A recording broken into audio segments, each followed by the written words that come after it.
The broadcast is now starting. All attendees are in listen-only mode.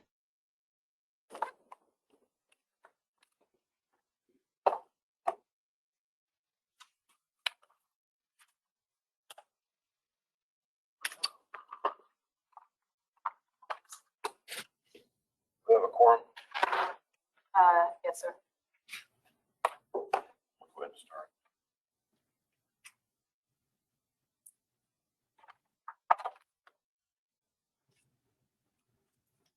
And we are broadcasting to the public at this point.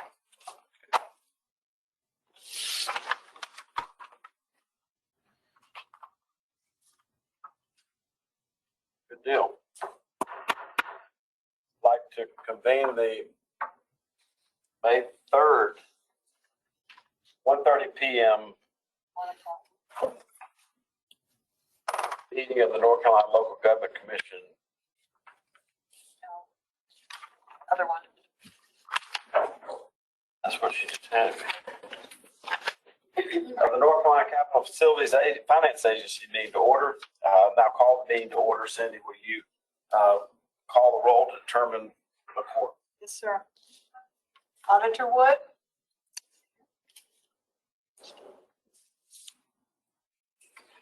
We want to be able to make sure we can hear you, Auditor Wood. Okay, we see you. Okay. Mr. Beam? Right now. Here. There you go. We hear you. Thank you, Auditor Wood. Mr. Beam? Present. Thank you. Mr. Hicks? I'm here. Thank you. Mr. McLaughlin? Present. Okay, Ms. Wilson, are you there? Yes, I am present. Thank you. Okay, thank you. And does Mr. Bowen? Yes, I'm here. Okay. And Treasurer Falwell? Here. Okay, all present and accounted for. Everyone is virtual except Treasurer Falwell is in person. Thank you. If you, Cindy, can you give us just a brief description of the meeting procedures and any Yes, housekeeping items? yes, with this mixed virtual and in-person meeting will be broadcast live. The agenda is posted on the North Carolina Capital Facilities Finance Agency website at nctreasurer.com. If you are not speaking, please be on mute. And if you are making a motion, seconding a motion, or otherwise speaking, please identify yourself.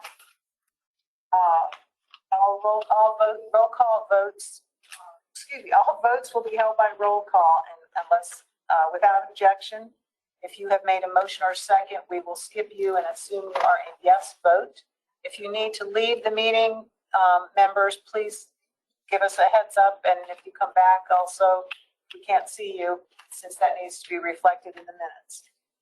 If there's any problems during the meeting from anyone, they can email slgfb@nctreasurer.com. And quick call of the roll of the staff. Present in the room are Sharon Edmondson, Louis Andrews, Jennifer Wimmer, Debbie Tomasco, myself, Cindy Aiken, tech staff Victoria Bledsoe, and observer Sam Watts. That's it. Thank you. If you'll stand and join us for our Pledge of Allegiance. I pledge allegiance to the flag of the United States of America and to the republic for which it stands, one nation under God, indivisible, with liberty and justice for all. And I salute the flag of North Carolina and pledge to the old North State love, loyalty, and faith. Thank you, members. And now, please take a moment to review the agenda. Does anyone present have an actual potential or the appearance of a conflict of interest regarding any matters that are before us? Hearing none, I ask for a motion to approve the meeting minutes, and without objection, for speed purposes, anybody making the motion or a second will be considered a yes vote. Do I hear a motion to approve the meeting minutes of October 5th? Hey, Auditor Beth Wood, I approve. Thank you. Make a motion. Diablo will second. Thank you. Mr. McLaughlin was second. Thank you, Ms. Allen. And any further discussion? Hearing none, the clerk will call the roll. Okay, said Wood and McLaughlin. Yes. Okay, Ms. Wilson, Yes. thank you. Mr. Beam, Yes. thank you. Mr. Bowen, Yes. thank you. Mr. Hicks, I wasn't at that meeting, so I'll abstain. okay, it's not required, but that's fine. Mr. Treasurer Caldwell. Yes. Okay. Thank you, members. I'll now turn the meeting over to Louis Andrews for staff recommendations regarding the matters before us. Thank you, Mr. Chairman. I'm Louis Andrews, Director of the NCCFFA Facilities Finance Agency. First item on the agenda today is Goodwill Industries of Eastern North Carolina that the borrower comes to the agency today seeking approval for the financing of its purchase of 42 properties from Goodwill Community Foundation back on September 17th, 2021, using a temporary promissory note, which yielded to 3.5%. The properties consist of land and buildings as noted in Appendix A of the agenda item. Permanent financing amount not to exceed $60 million. The financing to be achieved through a direct placement with Truist Bank. Principal payments will be due monthly on a 120-month straight line amortization schedule. At the end of year 7, the borrower will have the option to pay the remaining balance or restructure the balance outstanding for the remaining 3 years. Debt service coverage is projected at a minimum of 2.13 times. Borrower selected a variable rate structure and is expected to enter into a variable to fixed swap agreement at the closing, producing a projected synthetic fixed rate of 3.19%. The borrower has engaged the services of a swap advisor, KPM Financial LLC, who has presented to the borrower's board the risk associated with variable rate to swap fixed financings. Final maturity not to exceed May 1st, 2029. True interest cost not to exceed 6%. Financing team is bond counsel McGuire Woods, borrowers counsel Ellison Winters, bank counsel Moore Van Allen, bank loan provider Truist Bank, swap provider Truist Bank, and financial swap advisor KPM. The staff has reviewed the proposed transaction financials of the borrower, the borrower statutory eligibility, and recommends approval. Okay. Members, the recommendation from staff is to approve this. Louis, would you just give them another 90 seconds on, this is an operating company, a real estate company, and what's being done here? Back in 2021, the foundation and the Goodwill Industries of Eastern North Carolina deconsolidated, and the property was titled with foundation, and it was decided that it was best for the Goodwill of Eastern North Carolina to own the property, so they transacted a promissory note and transferred title, taxable, and now they're coming to the agency to seek tax exempt financing. On the agenda item itself, there's a pretty thorough narrative of the mission of Goodwill Industries of Eastern North Carolina. The interim financials, unrestricted net assets 21.4 million, total assets 85.4 million, total cash on hand 12.5 million, total debt was 57.4 million. That was on March 31st. Okay.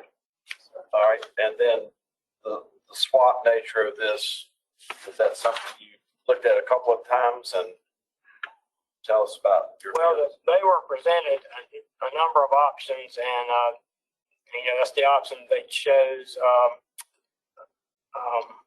It's just a pretty much vanilla swap, fixed variable swap, which will produce a synthetic fixed rate.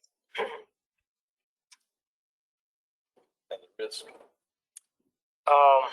The risk is they were to terminate early.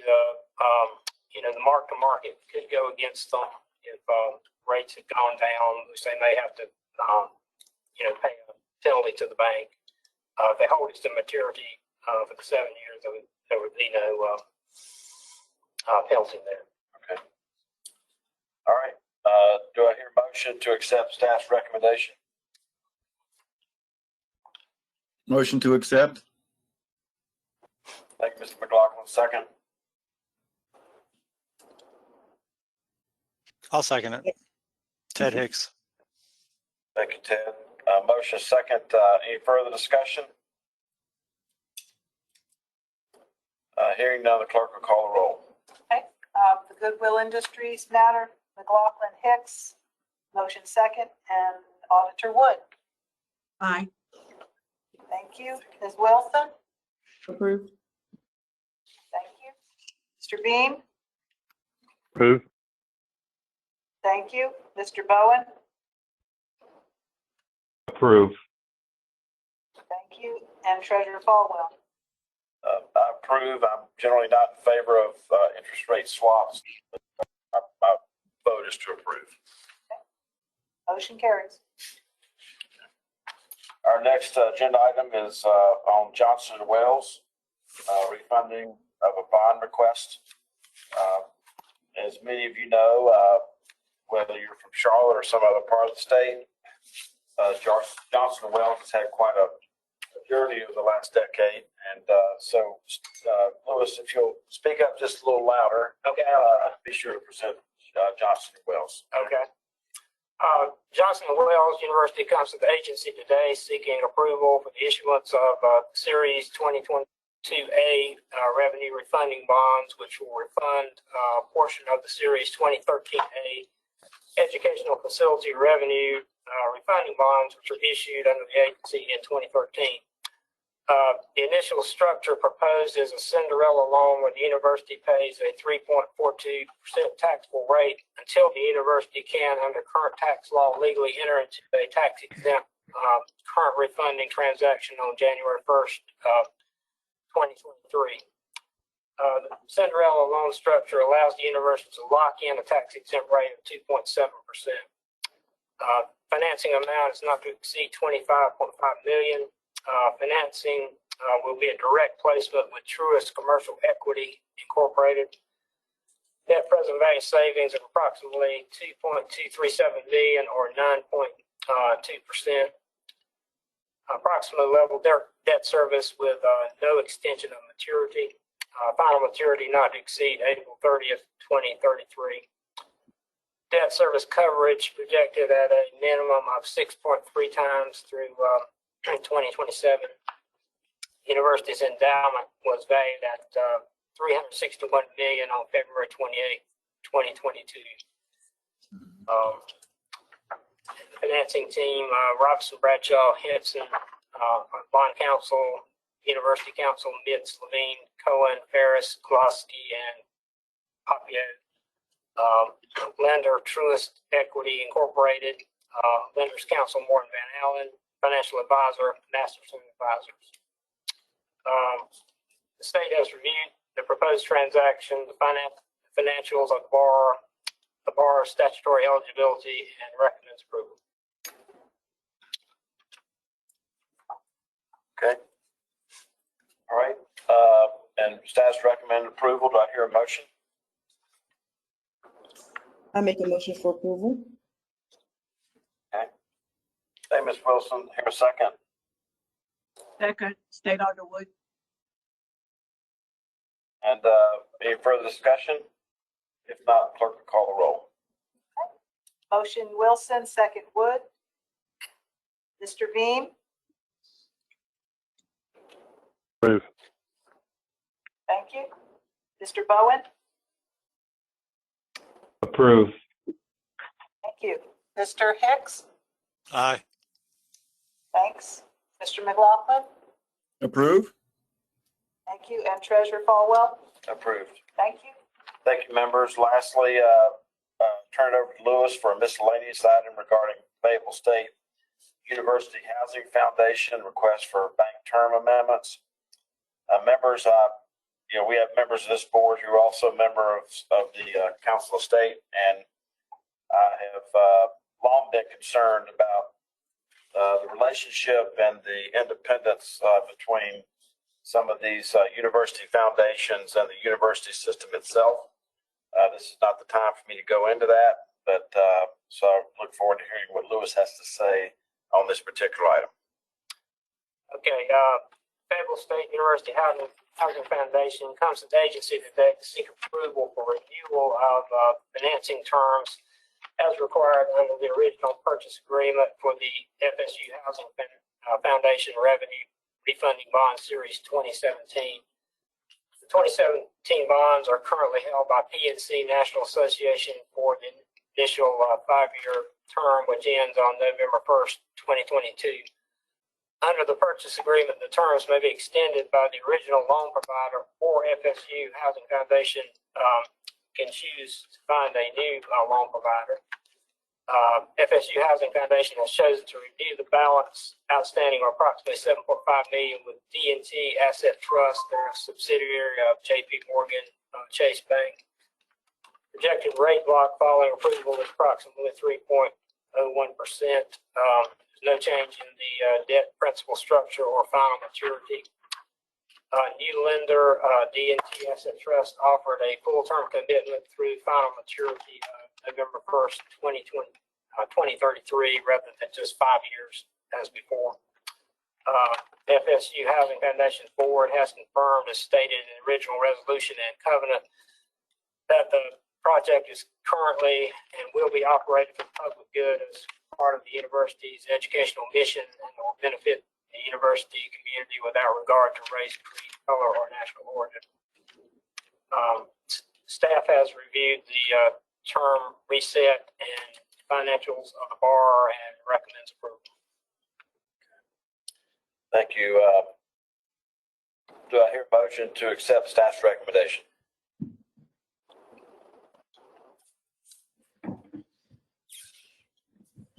I make a motion. Motion by Mr. McLaughlin, second by Ms. Wilson, if that's okay. Right. Totally fine. Further discussion? Members, just let me add to this that when I talk about these relationships, it's not particular to any one university. I have the same concerns about the universities that I attended, which is Winston-Salem State, UNC Greensboro. It has nothing to do with where these universities are. It has to do with my concern going forward about are some of these foundations entering into the real estate development business, and then once it gets built, and then transferring or selling or whatever the ownership to the university system, and therefore becomes a liability of the university system. That's where my concern lies. I think Alderwood, I can't recall which campus it was. It was east of here, where in a Council of State meeting, I asked, can I ask the legal counsel for the foundation a question? That person spoke, and I said, can I ask the legal counsel for the university a question? That person said, I'm the same person. And then I asked, can I ask a question of the chief financial officer of the foundation? That person answered a question, and then I said, can I ask a question of the chief financial officer of the university? And they said, well, I'm the same person. And Alderwood, that was probably 3 years ago. But my point is that there has to be more transparency and more independence surrounding these transactions, because ultimately, at the end of the day, when everybody talks about student debt crisis, a lot of the student debt crisis of this state is built on things associated with the housing while you're living on campus. And whatever we can do to bring transparency, confidence, and certainty and lower cost to that is something that, as I said, I don't want to say anything else more about today, but it's just always been a very big concern, is the lack of independence. So Any further discussion before we call the roll? Hearing none, clerk will call the roll. For the Fayetteville State Housing Foundation matter, motion McLaughlin, second by Ms. Wilson. Auditor Wood? Aye. Thanks. Mr. Beam? Approve. Thank you. Mr. Bowen? Approve. Thanks. Mr. Hicks? Approve. Thank you. And Treasurer Falwell? Approved. All right, folks, that concludes our business. Flip it over. Oh. Concludes our business on that page. So now we'll see if Real fast. SEI evaluation. Okay. Yeah. Cindy, I'll turn it over to you for an SEI evaluation for our Chief of Staff, Ted Brand. Thank you. So this will be quick. This is Cindy Aiken, counsel for the agency. This is just a review information item only. We're just calling your attention to the Statement of Economic Interest Evaluation that the State Ethics Commission provided for Treasurer's designee, Ted Brin. This is just kind of a reminder for you to review your own personal ethics and conflict of interest matters every time we have an agenda. Please continually evaluate your own personal, financial, and business relationships as you consider if you ever have any conflict of interest with any agenda matters. And we are providing this evaluation letter to conform with the State Ethics Act, and it will just be included in minutes for this meeting. If you ever have any ethics questions or conflicts of interest questions, be sure to contact Laura Rowe here at the office or myself. That's it. Thank you. Thank you, Cindy. Thank you, members. Members, as we move forward, there is a renewed interest in charter schools, which do have a path to borrow money for facilities through this very commission that's meeting right now. I don't think there's been one of those deals approved since 2018. And as we move forward, we may see more applications from charter schools regarding their capital needs. As those come up, we'll be glad to, since we haven't done one of those in several years, to educate the board about what our statutory responsibilities are on these particular transactions. And as transactions do come before us, we will make sure that we bake in enough time to actually handle the business. So thank you for hearing me out. With that, I'll entertain a motion to adjourn. So moved. Second. Y'all figure that out, who that was. So, I'll go with Mr. Hicks. And who's the other volunteer? Ms. Wilson. Wilson. Thank you. Auditor Wood. Aye. Thank you. Mr. Beam. Here. Okay. And Mr. Bowen. Aye. Aye, thanks. And Mr. McLaughlin.